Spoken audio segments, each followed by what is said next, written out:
And in more news tonight, a huge Senate pickup in Pennsylvania, where Republican Dave McCormick has unseated incumbent Democrat Senator Bob Casey.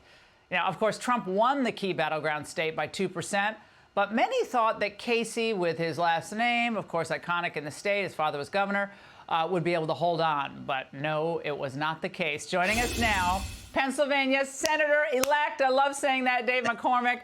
Congrats, Dave. Senator-elect, sorry. So what made the difference here? I know you're giddy tonight. Yeah, well, good evening, Laura. Thanks for having me. You know, I think what made the difference is people want change.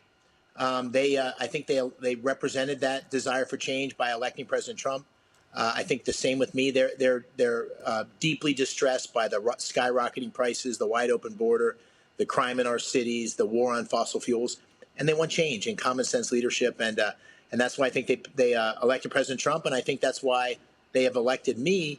And you know, I got to tell you, I am honored to do it. I'm so excited. It's a critical time for our country, and honored to represent the great people of Pennsylvania, regardless of party, by the way. Represent, you know, Democrats, Republicans, Independents. You bet. My job is to represent every single one of them.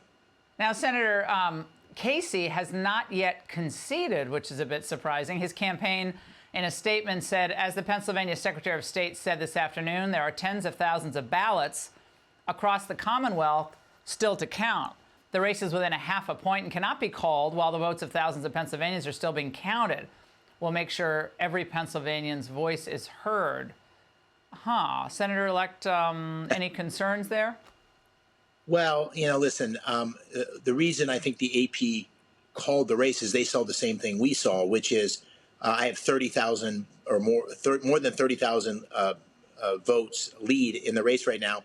And the outstanding county is Cambria County, which I'm winning 75% of the vote. And there's, you know, 20, 30,000 more votes to be counted. So there's no mathematical path for Senator Casey winning. And I think that's why the AP called it. That's why we've had so much confidence.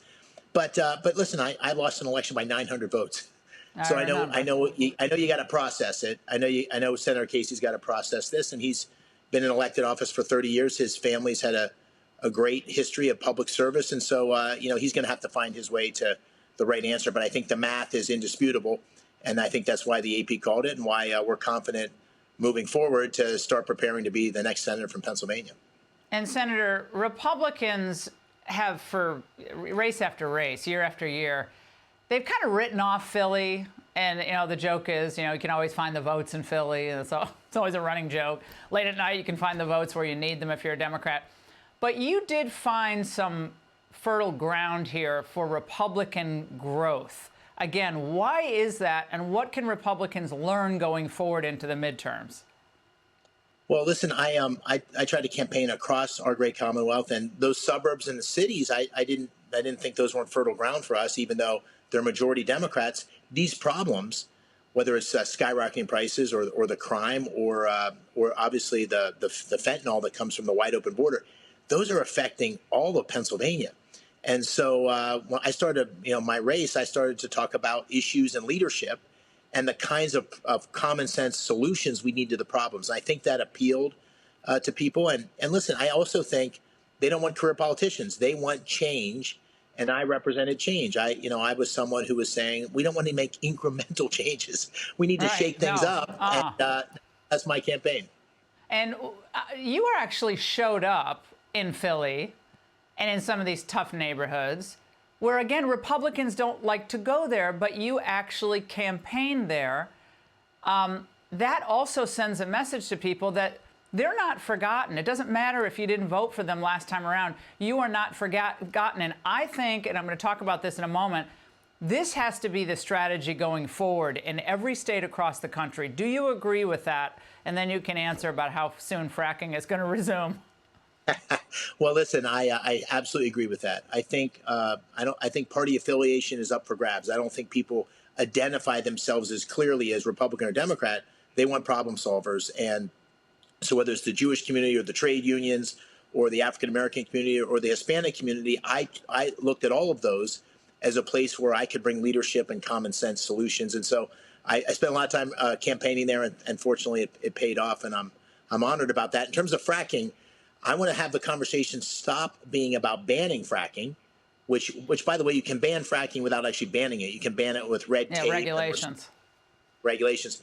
I want to talk about doubling, tripling, quadrupling fracking in Pennsylvania because we need the pipelines, we need the energy source to create great paying jobs. We need it to be energy dominant from a national security perspective. And that natural, beautiful, clean natural gas is the key to reducing carbon emissions around the world. So I think it's a great opportunity to offer something to Pennsylvania, but also the rest of the country and the rest of the world. And Senator-elect, do you believe that you can work with your colleague, soon-to-be colleague, John Fetterman, who has some populist tendencies? You hear them come out every now and then, as well as people like Chuck Schumer, but specifically your colleague from your state. Well, he's not always been nice to me on social media, but I absolutely think that I'll be able to find ways to work with him. Listen, we probably disagree on 90% of things. There's no doubt he's got a very different view of economic policies. He's much more of an avowed socialist.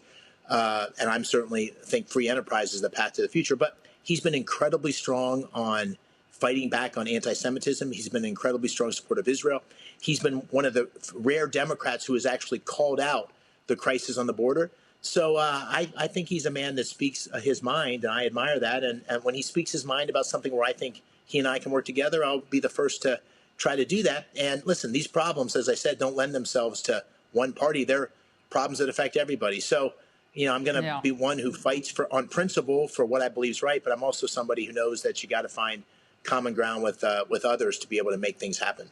Yeah, and especially on those jobs in Pennsylvania that you all need desperately, good-paying jobs, and Fetterman should be in favor of all of that. Senator-elect, thank you very much, and congratulations. You worked your butt off, so thank you so much.